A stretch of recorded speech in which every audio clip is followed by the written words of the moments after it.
สบายดีขอต้อนรับท่านเข้าสู่คลิปการสอนภาษาจีนกลางโดยอาจารย์แจ็คบราวน์มื้อนี้เรามาเรียนประโยคภาษาจีนกลางที่ใช้ในชีวิตประจำวันนำกัน汉语日常用句你觉得汉语怎么样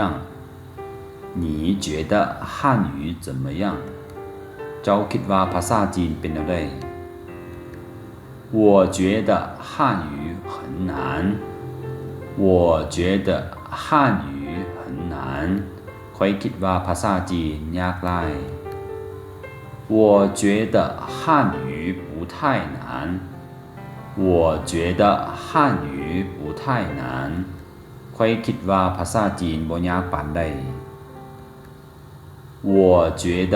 汉语比较难我觉得汉语比较难ข้อยคิดว่าภาษาจีนค่อนข้างยากหลาย我觉得汉语比英语难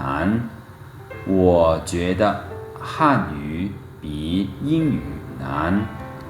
ข้อยคิดว่าภาษาจีนยากกว่าภาษาอังกฤษ我觉得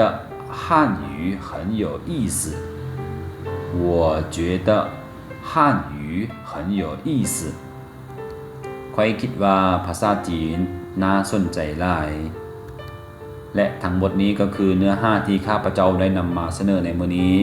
ท่านสามารถติดตามข้อมูลเพิ่มเติมได้ที่ Facebook Fanpage เก่งจีนฮั่นหยูปังปังตะ